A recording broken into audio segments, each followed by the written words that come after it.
Meus caros, bom dia. A dar uma de Marcelo, a conduzir e a fazer vídeos. Não levo aqui a girl do PS ao lado, nem levo lá atrás um desgraçado com uma câmara às costas. Sorte para eles. E como vou na viagem para Penacova, estou aqui sem fazer nada e eu sou um bocado alérgico a estar muito tempo sem fazer nada, vou tecer algumas considerações sobre a notícia que eu considero que é a notícia de hoje, embora não esteja a ser dada como tal, que é o problema energético da Europa, e depois mais à frente falaremos no nosso problema energético, o de Portugal. Realmente há 3 dias que o Nord Stream 1, o primeiro pipeline que foi construído desde a Rússia até a Europa Central, está desligado. Está desligado, mas não foi por nenhum boicote, por nenhuma sanção que a Europa tenha levado mais uma contra Putin. Já vamos na sexta vaga de sanções. O Putin continua a queimar gás, para não o vender queimou, também não tem onde o guardar, mas pelos vistos ele não se importa nada com isso. Agora, a questão é que nós estamos a chegar ao outono, sei que ainda faltam uns dias, mas o tempo já está a arrefecer bastante. Hoje, pelo menos, já se notou aqui no interior, está tudo nublado. Não tem nada a ver com as temperaturas que vivemos há alguns dias atrás. Estamos a 15 graus, portanto já é tipicamente outono, abaixo de 19 já se considera frio, e nenhum país da Europa está preparado para enfrentar o inverno sem o gás natural que vem da Rússia. Arranjaram isto, os líderes europeus, que neste momento todos juntos não fazem mas não quiseram saber, quiseram poupar, era mais barato, era gás natural, aquelas alternadeirices bimbáticas, é muito melhor do que queimar carvão e, portanto, vamos para o gás da Rússia. Agora a Rússia fecha-nos o gasoduto neste caso, fecha-nos o gasoduto porque está em manutenção ou porque eles quiserem inventar. Dizem que está a perder óleo uma das turbinas, já vieram os especialistas dizer que as turbinas não perdem óleo, portanto eles estão a inventar uma desculpa qualquer esfarrapada para nos cortarem o gás. Para nós europeus percebermos que quando Putin quiser, corta-nos o gás. Aliás, está cortado neste preciso momento, já há 3 dias, salvo erro. Ora bem, nós temos reservas para um mês. Nós, quando digo nós, é a Europa desenvolvida, a Europa Central, a Alemanha, que depois faz a ramificação do gás que recebe da Rússia para os seus países vizinhos, ali à volta. Para Portugal pouco vem, portanto não se percebe porque é que subiu tanto os combustíveis e a eletricidade. Mas Costa dizia que nós só íamos ser afetados em 5%, depois era 10%, depois era 15%.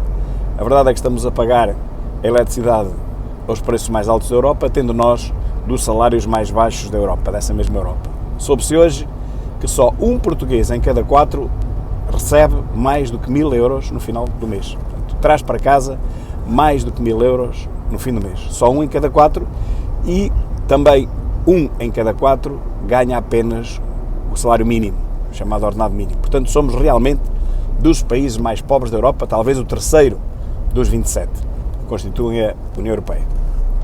Sem o gás da Rússia, a Alemanha não pode, continuar a ramificar o gás que não recebe para os outros países. Portanto, o problema não é só da Alemanha, é um problema de toda a Europa, da Europa Central e da Europa desenvolvida, do Norte. Não sei como é que eles vão resolver aquilo. A história que nos é contada pelo Costa está muito mal contada. Foi para Moçambique, percebemos agora que foi para Moçambique tratar de uma alternativa para o gás russo, que é o gás moçambicano, só que há um problema. O gás moçambicano vem em navios. Os navios são poucos, muito poucos, não dão para nada.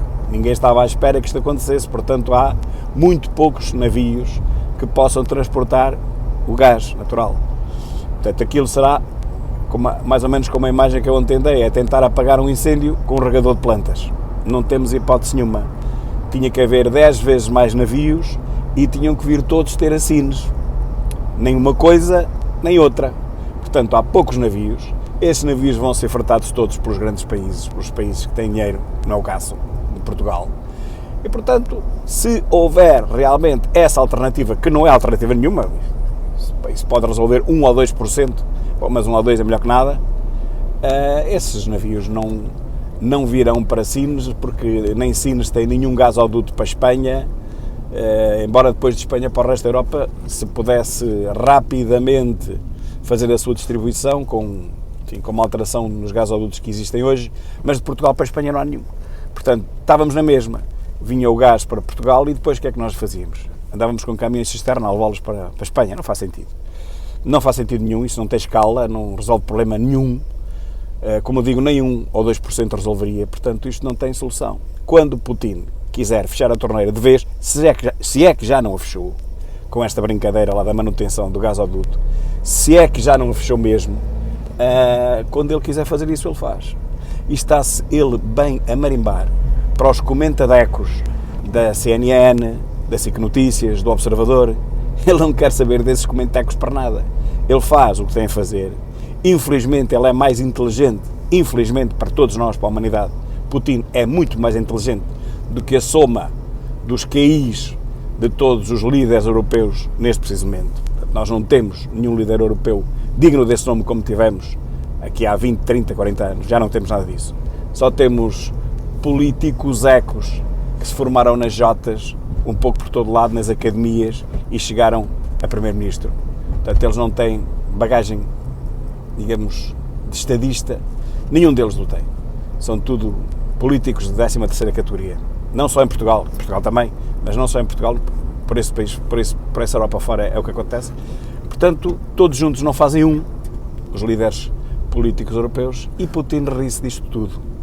Eles passam a vida a dizer mal de Putin, passam a vida a chamá-lo ditador, passam a vida a chamá-lo genocida, e ele ri-se, encolhe os ombros e ri-se, e diz assim, está bem, chamam-me o que quiserem, mas o gás é meu, e agora vou fechar a torneira.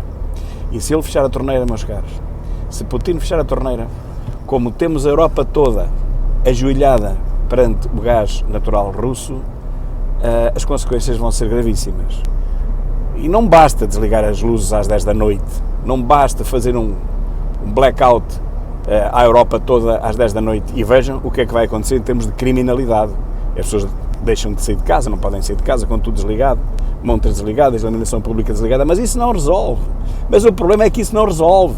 É que se ainda resolvêssemos assim, pronto, olha, mal ou menos, vamos desligar as luzes todas a partir do telejornal, que isso era uma grande vantagem para Portugal. Se não houvesse eletricidade na altura do telejornal, todo o povo ficava muito mais inteligente. Mas não vai ser isso, e isso não vai resolver. Portanto, nós estamos literalmente nas mãos de Putin. Tivemos desde o dia 24 de fevereiro até agora, 3 de setembro, para tentar arranjar qualquer coisa, e não arranjamos nada. E, portanto, o único que se ri no meio de tudo isto é mesmo o desgraçado do Putin. Vamos ver o que vai acontecer, mas nada de bom. E então Portugal não tem mesmo alternativa nenhuma. Ao contrário do que dizia Costa, que nós não dependíamos do gás da Rússia. Afinal, se não dependemos, não sei de que é que dependemos. Porque estamos a ver o preço da eletricidade, estamos a ver o preço dos combustíveis e estamos a ver que iríamos ter que fazer uma coisa que seria o mais inteligente, mas que nós não temos capacidade para fazer, que era voltar a pôr a funcionar as centrais a carvão, que nós fechamos e que nós reconvertemos, ou começámos a reconverter, nem se sabe ao certo se chegámos a reconverter ou não, a central do Carregado, aquela outra central do Pego, que nós fechámos porque éramos os melhores alunos da Europa, e com as alternadeiras bimbáticas nós seríamos os primeiros a acabar com a eletricidade a partir do carvão. Pois, mas é que agora precisamos de eletricidade. Agora não temos como fazer eletricidade. Não temos centrais nucleares, as barragens estão a zero, não podemos fazer eletricidade a partir de barragens. O sol dá 2, 3%, não dá mais, a tecnologia não avança. Andamos nisto há 20 anos e o máximo que se conseguiu foi ganhar 10% do que se ganhava no princípio do processo. Portanto, já vimos que o sol não chega. O vento vai andando, mas também estamos a falar de 4, 5%. Ora, nós temos um déficit energético de 40 e tal % agora que fechamos as centrais de carvão. Portanto, precisamos desses 40 e tais %. A Espanha não nos vai vender agora a eletricidade, nem a França, porque a Espanha e a França precisam de eletricidade para eles. Portanto, meus caros, quem vai sofrer a sério não vai ser a França, nem vai ser a Espanha, vamos ser nós. Provavelmente a Alemanha também, porque não está, deixou-se ficar nas mãos de Putin, mas a seguir a Alemanha vamos ser nós. Vamos ser nós, porque a Dinamarca vai-se desenrascar, a Finlândia vão-se desenrascar, eles também têm gás natural, e em último caso vão tomar as medidas mais inteligentes que se pode tomar, que é voltar a pôr a funcionar as centrais a carvão. Portanto, meus caros, para vocês que têm carros elétricos, compraram carros elétricos porque eram amigos do ambiente, era para salvar o ambiente, agora olhem, a eletricidade que vocês vão meter nos vossos carros vai ser produzida a partir de carvão outra vez. Não há nada mais estúpido para não. Pois, mas são estes os tempos que nós vivemos, é esta a falta de inteligência de toda a Europa, a falta de visão, a falta de sentido de Estado e colocarmos-nos nas mãos de um ditador porque era mais barato. Agora vamos pagar isso tudo com a língua de pau.